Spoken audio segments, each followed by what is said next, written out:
J'ai mis devant toi, j'ai mis devant toi la vie et la mort, la vie et la mort.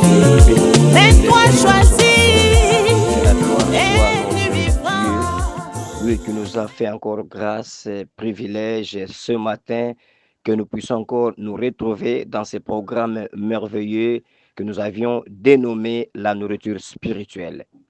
Et là, c'est le pasteur Fabien Maneno. Nous allons prier. Seigneur éternel Dieu de gloire, nous disons merci Seigneur. Que ton nom seul soit béni à jamais. Que ton nom seul soit glorifié. Que ton nom seul soit élevé. Merci Père pour ce matin. Nous voulons encore une fois de plus te recommander ces moments de la parole de Dieu. Bénis-nous au travers de cette parole et touche ton peuple au travers de cette parole. Nous te disons merci Seigneur pour tout ce que tu vas accomplir au travers de cette parole. Au nom puissant de Jésus, nous disons Amen.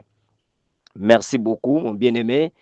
Que le Seigneur vous bénisse encore richement. Ce matin, parlons de ce thème que nous allons intituler la vie des impacts. La vie des impacts. Au fait, toute personne vit pour une génération spécifique et certaines personnes ont régénéré des impacts pour plusieurs générations. Voyez un peu ces choses ici dans la Bible. Matthieu chapitre 21, le verset 10. Matthieu chapitre 21, le verset 10. On parle de notre Seigneur Jésus-Christ. La Bible nous dit, lorsqu'il entra dans Jérusalem, toute la ville fut émue. Et l'on disait, qui est celui-ci? Qui est celui-ci? Donc Jésus venait de quelque part. Et en entrant seulement dans Jérusalem, la Bible dit que toute la ville fut émue, toute la ville fut agitée. Donc, un homme d'impact qui pouvait bouleverser la ville, un homme d'impact qui pouvait changer la ville, était entré. Un homme d'impact. Et les gens se posaient des questions. Qui est celui-ci? Qui est celui-ci? Écoutez, peuple de Dieu. En entrant seulement dans la ville, il n'avait rien fait encore jusque-là.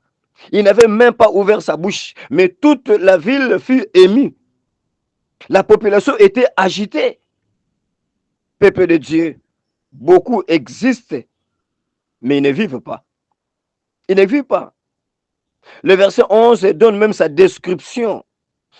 Alléluia. La Bible dit au verset 11 là-bas, la foule répondait, c'est Jésus, le prophète de Nazareth, en Galilée.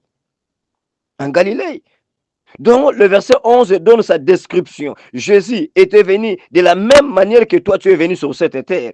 Il fut envoyé de la même manière que toi tu as été aussi envoyé sur cette terre. D'ailleurs, il dit dans Jean 20, 21, comme le Père m'a envoyé, de même je vous envoie.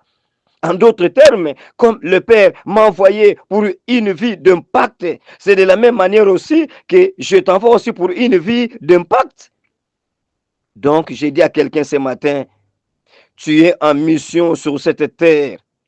Tu es venu pour un but. Et si ton but ne s'accomplit pas, tu ne peux pas avoir une vie d'impact. Écoutez, peuple de Dieu, toute personne qui est née de Dieu est qualifié à faire des impacts dans sa vie. Il est qualifié pour des résultats remarquables. Il est qualifié à affecter le monde. Et je sais que cette personne-là, c'est toi qui m'entends ce matin. Tu peux me dire Amen. Et j'ai compris quelque chose, que si tu n'affectes pas le monde, donc tu n'expérimentes pas ton droit rédempteur. C'est vrai, c'est la vérité. C'est la vérité. Dans Matthieu chapitre 5, la Bible nous dit au verset 14, vous êtes la lumière du monde.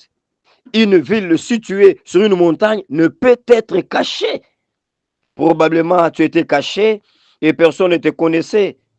Mais Dieu t'a destiné pour une vie d'impact. Tu ne peux pas être caché. Un homme d'impact ne peut pas être caché. Et si tu étais caché, on ne te connaissait pas. C'est parce que tu n'accomplis pas d'impact dans ta vie. Mais je sais que ce matin, quelque chose se fera dans ta vie. Ce matin, Dieu te fera un homme d'impact. Parce que toi, tu es la lumière du monde. Tu es une ville qui est située sur une montagne qui ne peut être cachée. Je me posais la question, pourquoi une vie d'impact? Et je te pose la question, pourquoi tu dois avoir une vie d'impact? Alléluia. Et c'est simple, bien-aimé, c'est parce que tu as été investi. Tu as été investi. Oui, c'est vrai, tu as été investi. Voilà pourquoi tu dois avoir une vie d'impact. Donc, tu n'es pas vide. Tu es trop chargé pour ne pas être connu et ne pas accomplir des impacts. Tu as plus de potentiel au-dedans de toi. Et le monde attend ta manifestation. C'est vrai, je parle à un enfant de Dieu ce matin. Ceux-là qui ne reconnaissent pas le potentiel qu'ils ont, ils vont mal les utiliser. Et des fois, certaines personnes même meurent sans même les utiliser, sans utiliser leur potentiel qu'ils ont dedans d'eux. Quand je parle de potentiel, qu'est-ce que je vais dire? Donc, c'est une capacité innée. C'est un talent caché qui est dans la vie d'une personne, qui a un objectif précis, qui a un usage précis. Alléluia. 2 Corinthiens chapitre 4, le verset 7. Nous portons ces trésors dans des vases de terre, afin que cette grande puissance soit attribuée à Dieu et non pas à nous. Notez ceci, nous portons ces trésors dans des vases de terre. Donc, je suis chargé de potentiel. Je porte ça au-dedans de moi. Dieu a créé l'homme à son image, à sa ressemblance. Dieu a rassemblé de la poussière de la terre. Il a soufflé de la poussière de la terre et l'homme était devenu une âme vivante. Et quand Dieu t'a créé comme ça, il t'a rempli de potentiel. Donc, tu es chargé de potentiel. Tu es chargé de capacités. Tu es chargé de trésors qui peut faire de toi un trésor sur cette terre. Que quelqu'un me dit Amen. Voilà pourquoi Paul va dire dans Philippiens 4,13, je puis tout par celui qui me fortifie. Parce qu'il s'est accroché à sa source, qui est remplie de potentiel, qui est son Dieu, Jésus-Christ de Nazareth. Donc, il dit, je puis tout par celui qui me fortifie. Donc, toi aussi, tu peux tout faire pour une vie d'impact. Tu ne peux pas échouer dans ta vie. Tu dois faire des impacts dans ta vie. Tu vas faire des progrès, des grands progrès dans ta vie. Alléluia. Parce que ce que tu sais seulement qui peut t'amener des profits pour faire des impacts dans ta vie. Tu ne peux pas utiliser ce que tu ne connais pas. Donc, ce que toi tu as découvert, c'est ce que tu peux utiliser pour les impacts. Alors, si tu ne sais pas que tu possèdes quelque chose au-dedans de toi, sachez-le bien, mon bien-aimé, que Dieu aussi ne peut rien faire aussi pour toi. Pourquoi? Parce que Dieu ne peut qu'utiliser seulement ce que toi tu as pour commencer un miracle. Quand Moïse ne connaissait pas toutes ces choses-là, il respectait la mission que Dieu lui avait envoyée. Dieu lui a posé la question, qu'as-tu dans ta main? Il dit, mais j'ai une verge. Alors prends cette verge-là à laquelle tu feras des miracles. Et Moïse a commencé, bien aimé, les miracles avec cette verge-là. Donc ce que toi tu as, Dieu ne peut qu'utiliser seulement ce que toi tu as pour commencer un miracle. Et toi, tu as des potentiels au-dedans de toi. Et avec ces potentiels-là, bien aimé, Dieu peut les utiliser pour toi, pour que tu fasses des impacts dans ta vie. Tu vois des grands progrès dans ta vie. Alléluia. Oh, c'est très important. Alors, comment faire des impacts? Comment accomplir des impacts? Laisse-moi dire quelque chose à quelqu'un ce matin. Tu as une vie d'impact, oui, c'est vrai. Nous le croyons. Et c'est comme ça. C'est la vérité. Mais tu ne feras pas d'impact sans que tu ne connais pas le principe de Dieu. Tu ne feras pas des impacts si tu n'opères pas sur le principe de Dieu. La vérité est que lorsque tu pratiques le principe de Dieu, le monde va s'ouvrir devant de toi. Je te dis la vérité, bien-aimé. Le monde ne peut pas résister au principe de Dieu parce que le monde fut créé par le principe de Dieu. Alors, bien-aimé, tu as droit à faire des impacts dans ta vie, mais il faut le faire en suivant, en connaissant le principe de Dieu. Quels sont ces principes-là de Dieu? Le premier principe, c'est la connaissance de Dieu. Ceux qui connaissent leur Dieu sont des hommes d'impact. Dans Daniel 11, le verset 32, Daniel 11, 32, ceux du peuple qui connaîtront leur Dieu agiront avec fermeté. Donc ceux qui connaîtront leur Dieu, ils seront forts, ils seront très forts, ils feront des exploits, ils feront des impacts dans leur vie. C'est là qui connaîtront leur Dieu. Je parle de la connaissance de Dieu. Vous savez, des fois nous nous trompons. Ce n'est pas seulement fréquenter l'église, non, ce n'est pas suffisant. Ni même pas aller dans des réunions de prière, non, ce n'est pas suffisant. Mais c'est d'avoir une connaissance approfondie de la parole de Dieu. Je l'insiste pour quelqu'un ce matin. Beaucoup ont écouté la parole de Dieu, mais pas beaucoup connaissent Dieu véritablement. Ça, c'était le problème de Samuel. Dans 1 Samuel chapitre 3, le verset 7. La Bible dit que Samuel ne connaissait pas encore l'Éternel, parce que la parole de Dieu ne lui avait pas été encore révélée. Quelqu'un peut être à l'église, mais il ne connaît pas, il n'a pas la connaissance de Dieu. Samuel est à l'église, Samuel reste à l'église, Samuel dorme à l'église, mais la Bible dit qu'il ne connaissait pas encore l'Éternel parce que la parole de Dieu ne lui avait pas été encore révélée. Combien de gens, de chrétiens dans nos églises, ils sont là, mais n'ont pas vraiment la forte connaissance de Dieu. Avant de comprendre, ils ne font pas des exploits dans leur vie. Il n'y a pas d'impact. Très longtemps à l'église, sa vie ne change pas. Très longtemps à l'église, il est toujours comme ça. Oh, c'est regrettable. Lorsque ce matin que les choses changent pour quelqu'un qui m'entend.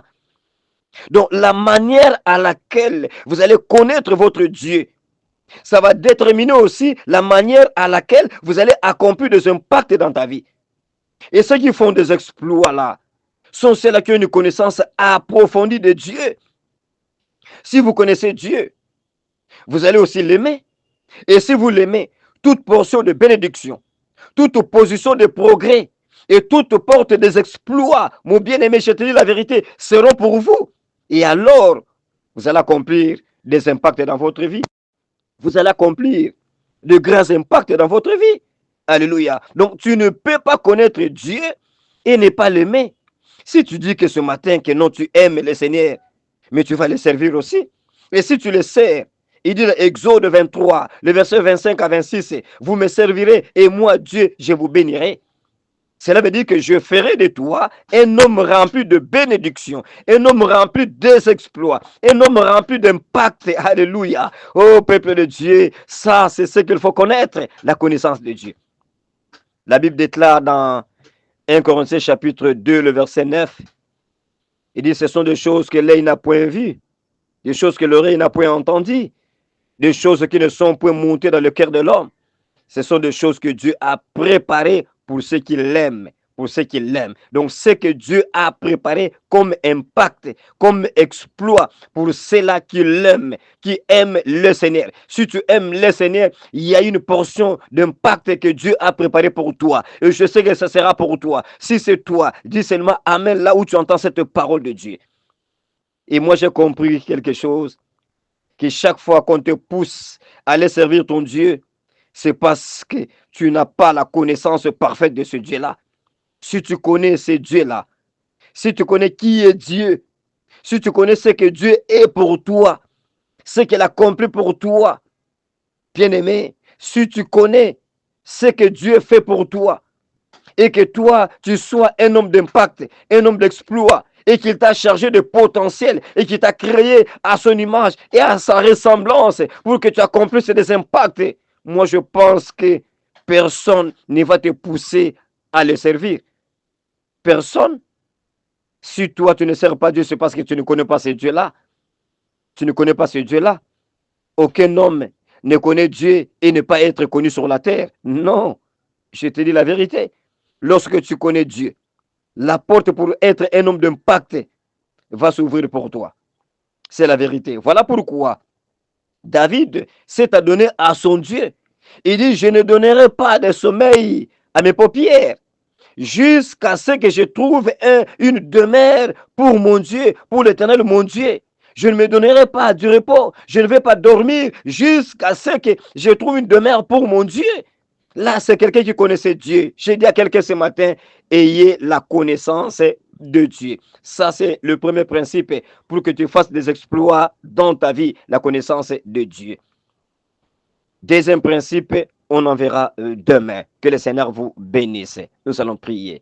Seigneur éternel Dieu de gloire, merci Père parce que ce matin, tu as édifié quelqu'un au travers de cette parole qui est ta parole.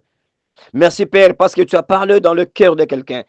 Merci Père éternel, oh Dieu, ce matin parce que tu te révélais dans la vie de mon frère et de ma sœur qui m'a suivi ce matin de ta part. Toi, tu as dit que tu susciteras au milieu de mes frères un serviteur comme moi. Tu mettras tes paroles dans ma bouche. Je parlerai de tout ce que tu me commanderas. Oh Dieu, tout ce que toi tu m'as dit, je leur ai dit. Maintenant, Père, je prie que tu fasses de mon frère, de ma sœur, un homme d'impact, un homme de progrès, un homme qui va dès l'avant, un homme qui ne choue jamais. Père, je dis merci parce que cette onction lui est déjà déversée maintenant, Père, pour qu'il fasse des impacts dans sa vie. Nous te disons merci, Seigneur. Au nom de Jésus, nous disons Amen. Merci beaucoup, mon bien-aimé. Que le Seigneur vous bénisse. Là, c'était le pasteur Fabien Maneno. Nous sommes l'église La Faveur Divine à Matadi en RDC. Et nous sommes là dans ce programme de la nourriture spirituelle selon Jérémie 15, le verset 16. Vraiment, toutes les bonnes choses. Que la journée soit lumineuse pour vous. Que toute ténèbre soit effacée sur votre vie. Et que toute porte de bénédiction vous soit ouverte. Que le Seigneur vous bénisse et à la prochaine. À la voix de l'Éternel, ton Dieu ordonnera à la bénédiction de te suivre. Béni dans la ville, béni dans le champ, dans deux pas sera béni, et ton arrivée, ta maison sera bénie. Tes enfants seront bénis,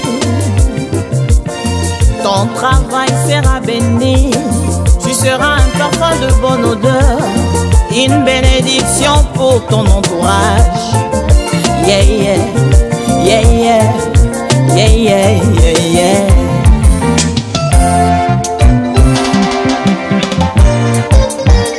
Oh, j'ai mis devant toi, je mets devant toi la vie et la mort, la vie et la mort. Mais toi choisis et tu vivras. Mais toi choisis et tu vivras longtemps.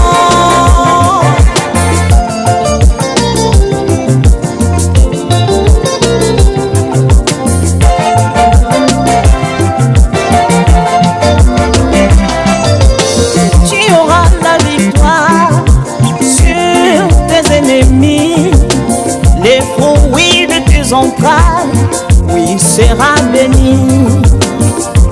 Tu seras la tête et non la queue, toujours en haut et non en bas.